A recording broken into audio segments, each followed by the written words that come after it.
Mantan Menteri Pertahanan Republik Rakyat Tiongkok, Zhi Haotian berkata, "Kami tidak akan bertarung menggunakan senjata nuklir dengan Amerika. Itu sama saja dengan mati bersama. Kami tidak sebodoh itu. Tetapi menggunakan satu-satunya rahasia untuk menggunakan senjata non-destruktif yang dapat membunuh banyak orang, yaitu senjata biologis."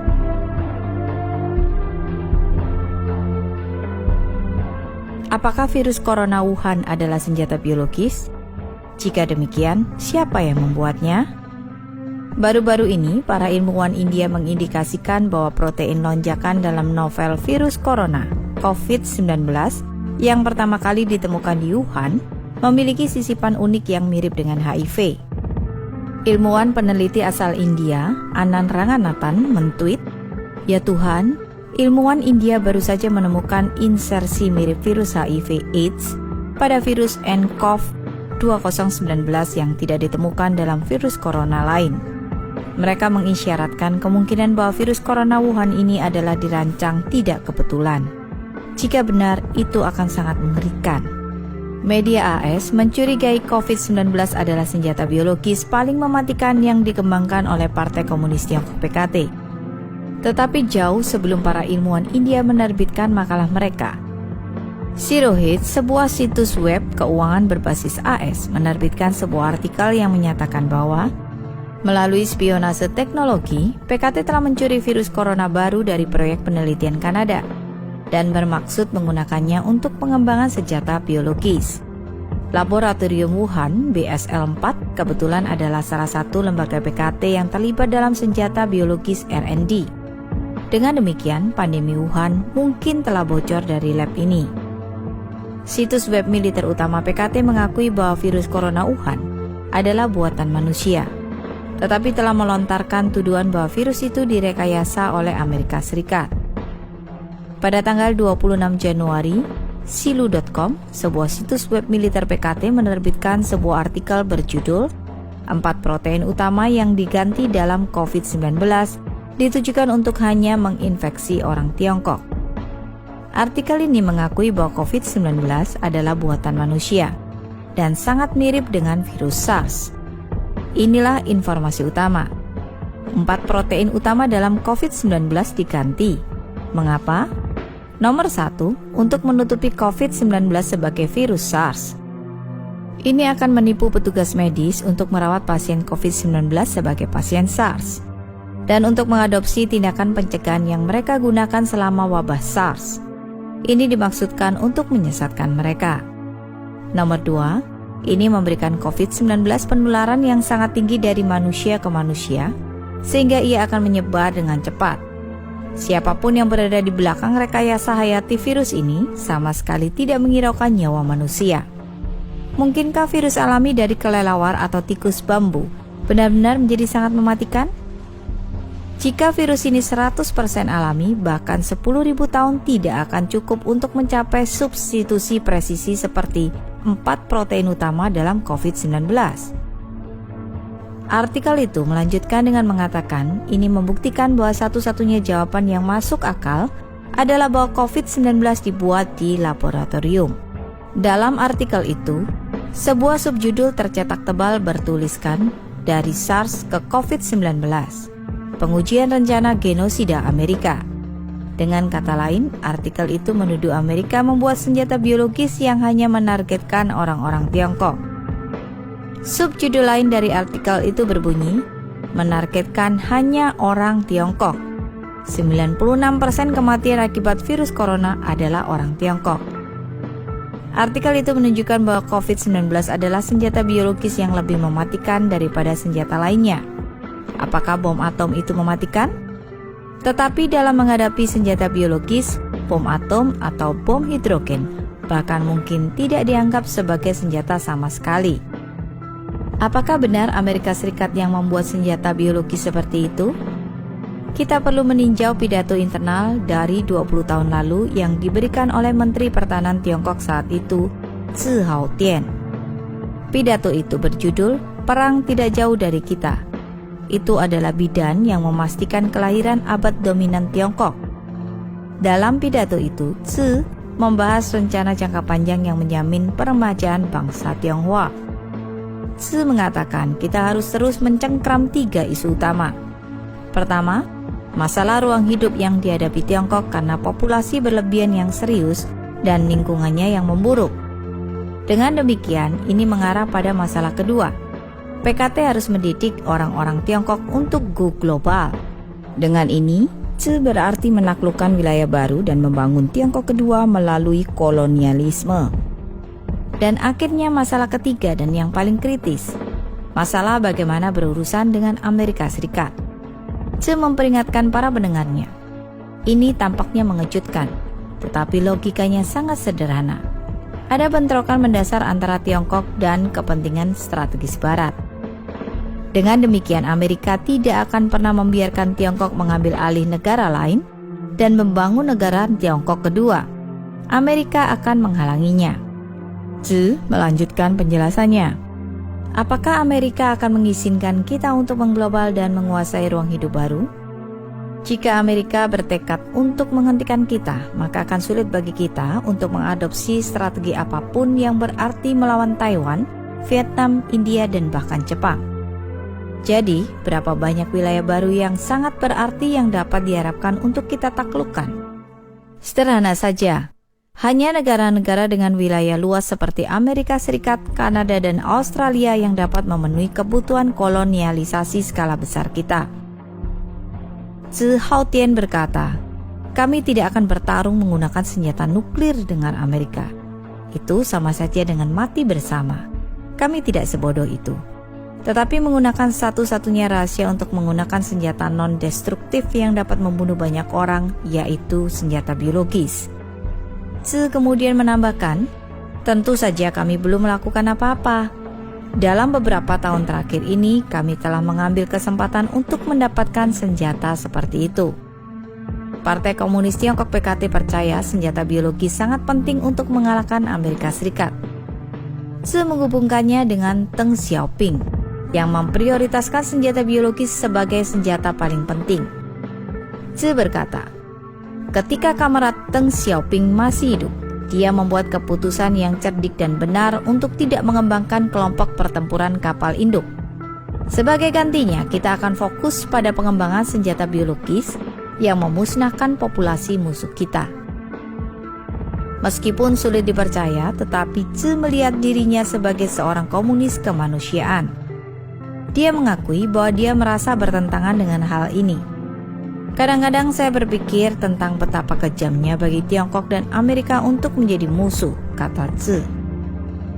Bagaimanapun, Tzu mengakui bahwa Amerika membantu Tiongkok selama Perang Dunia II. Orang-orang Tiongkok ingat bagaimana Amerika membantu kami melawan imperialisme Jepang. Tetapi semua itu tidak lagi penting sekarang. Dalam jangka panjang, pertempuran antara Tiongkok dan Amerika adalah satu pertempuran yang hanya satu dari kami yang menjadi pemenang. Tetapi Amerika adalah negara paling sukses di dunia saat ini. Hanya ketika kita telah berhasil mempelajari segala sesuatu yang bermanfaat dari Amerika, kita berharap untuk bisa mendudukinya di masa depan. Kita tidak boleh lupa apa yang telah diajarkan oleh peradaban kita di masa lalu berkali-kali. Tidak mungkin ada dua harimau yang mendominasi gunung yang sama. Jadi kita harus membuat persiapan untuk dua kemungkinan hasil. Jika perang biologis kita terselubung dan berhasil, maka itu berarti perjuangan kita melawan Amerika dan mengakibatkan jumlah kematian paling sedikit dari orang-orang Tiongkok. Tetapi jika perang biologis gagal dan Amerika menanggapi dengan pembalasan nuklir, maka lebih dari setengah populasi Tiongkok kemungkinan akan binasa. Jadi kita harus memastikan bahwa kota-kota Tiongkok berukuran besar dan menengah dilengkapi dengan pelindung radioaktif. Namun untuk masa depan partai, negara, dan bangsa, kita harus maju dengan berani. Tidak peduli seberapa sulitnya hal itu, tidak peduli seberapa besar pengorbanan yang akan terjadi. Bahkan jika kita kehilangan lebih dari setengah populasi, ia dapat diregenerasi. Tetapi begitu Partai Komunis runtuh, semuanya akan berakhir selamanya. Sekarang setelah mengatakan itu, beberapa dari Anda mungkin bertanya-tanya, bagaimana dengan sesama rekan kita di Amerika? Ada beberapa juta dari mereka. Mereka mengatakan, bukankah Anda mengatakan orang-orang Tiongkok tidak akan membantai jenis mereka sendiri? Terhadap hal ini, Tzu berkata, rekan-rekan ini terlalu keras kepala dan tidak terlalu peduli pada kepraktisan. Jika kita bersikeras bahwa orang-orang Tiongkok tidak boleh membantai jenis mereka sendiri, bagaimana kita bisa membebaskan Tiongkok? Selain itu, kebanyakan orang Amerika keturunan Tionghoa menjadi beban bagi kita, dalam arti bahwa mereka telah tenggelam dalam pemikiran bourgeois dan liberal, dan mereka kurang menerima kepemimpinan partai kita. Jika mereka ingin selamat dalam peperangan, nanti kita harus melancarkan kampanye politik untuk menghadapinya dan mengubahnya. Jangan lupa, ketika kita mengalahkan kaum nasionalis Tiongkok Kuomintang dan membebaskan daratan Tiongkok, begitu banyak kaum bourgeois dan intelektual menyambut dan mendukung kita. Meskipun demikian, nantinya kita masih harus membersihkan dan mengubahnya melalui kampanye anti-revolusioner dan anti-kanan. Beberapa sifat alami orang-orang ini tersembunyi sangat dalam. Kami harus mengungkapkan siapa mereka sebenarnya melalui revolusi budaya. Ideologi Barat telah mendominasi dunia. Pemuda-pemuda kita telah dipengaruhi oleh pemikiran Barat tentang penghormatan terhadap kemanusiaan dan hak asasi manusia. Jadi kita tidak tahu pasti apakah orang-orang kita mendukung kita. Jika mereka menentang kita membersihkan Amerika, maka kita pasti harus melakukan langkah-langkah untuk menghadapinya. Karena itu, semua orang mungkin mengerti mengapa kita baru-baru ini memutuskan untuk lebih mempromosikan ateisme.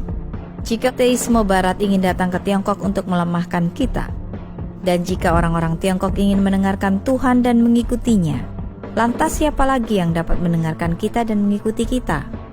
Jika orang-orang kita mempertanyakan kemampuan Hu Jintao dalam memerintah dan meminta untuk mendirikan entitas pengawas untuk mengawasi perilakunya, dan jika pengunjung gereja mempertanyakan mengapa kami telah mengambil alih tempat Allah di gereja-gereja mereka, lalu bagaimana mungkin partai kita terus memimpin Tiongkok? Sekarang kita berada pada saat yang kritis, sebanding dengan ketika pasukan revolusioner kita saat itu sedang mempersiapkan diri sebelum menyeberangi sungai Yangtze. Tetapi selama kita fokus pada hal yang paling mendasar, yaitu mempersiapkan perjuangan militer, Komite Sentral percaya jika kita dapat menyelesaikan masalah Amerika, semua masalah dalam negeri kita juga akan dapat terselesaikan dengan mudah. Jadi, di permukaan, persiapan militer kita menargetkan di Sensor, tetapi sebenarnya ia menargetkan Amerika, dan tujuannya jauh melebihi mengalahkan kapal induk dan satelit AS. Dalam artikel itu, Tzu juga mengatakan, perkembangan ekonomi kita sebenarnya untuk mempersiapkan perang. Ini bukan untuk meningkatkan kehidupan orang-orang Tiongkok dalam jangka pendek. Ini juga bukan untuk membangun masyarakat kapitalis yang berorientasi konsumen. Dia secara terbuka menyatakan, kami masih menekankan pembangunan ekonomi sebagai fokus, tetapi pada kenyataannya pembangunan ekonomi berfokus untuk perang. Pada tahun 2003, tak lama setelah pidato Tzu Hautian, ia mengundurkan diri sebagai Menteri Pertahanan, dan pada tahun yang sama, SARS, coronavirus, pecah di Tiongkok. Secara kebetulan juga, di tahun yang sama otoritas Tiongkok memutuskan untuk membangun laboratorium virus P4 BSL-4 di Wuhan. Berdasarkan konten dalam pidato Tzu, mungkinkah virus COVID-19 yang dimulai di Wuhan berasal dari lab P4 Wuhan? Grid Game India percaya bahwa COVID-19 dapat menjadi senjata baru sebagai bagian dari skema PKT untuk mewujudkan komunisme jahatnya di seluruh dunia. Coba pikirkan semuanya. Bukankah ini sesuatu yang benar-benar menakutkan? Siapa di belakang senjata biologis ini? Mengapa mereka membuat senjata biologis ini? Negara-negara Barat belum memahami motif tersembunyi mengapa Tiongkok ingin ambil bagian dalam membangun laboratorium BSL-4. Seperti yang kita bicarakan di kota Wuhan yang merupakan kota metropolitan utama di Tiongkok dan tidak jauh dari laboratorium BSL-4 PKT, COVID-19 terus menyebar dan menimbulkan kekacauan. Stephen K. Bannon berkomentar bahwa orang-orang di Barat mengalami kesulitan memahami gagasan bahwa beberapa pemerintah dapat membuat senjata semacam itu di laboratorium, kemudian melepaskan senjata-senjata ini untuk membunuh rakyat mereka sendiri. Ini belum pernah terjadi sebelumnya dalam sejarah manusia, dan pemerintah di Barat tidak bisa mempercayainya. Dan langkah pertama adalah mencari tahu apakah virus corona Wuhan itu alami atau dibuat di laboratorium. Dan jika itu bukan virus alami, jika ada bagian dari itu dibuat di laboratorium, Partai Komunis Tiongkok akan berakhir. Mereka akan runtuh. Dunia akan melawan PKT, termasuk orang-orang Tiongkok. Mereka akan berkata, hal semacam ini tidak akan pernah terjadi lagi. Karena itu, situasi epidemi di Wuhan harus segera diselidiki, dan dunia perlu mengetahui kebenaran tentang apa yang terjadi.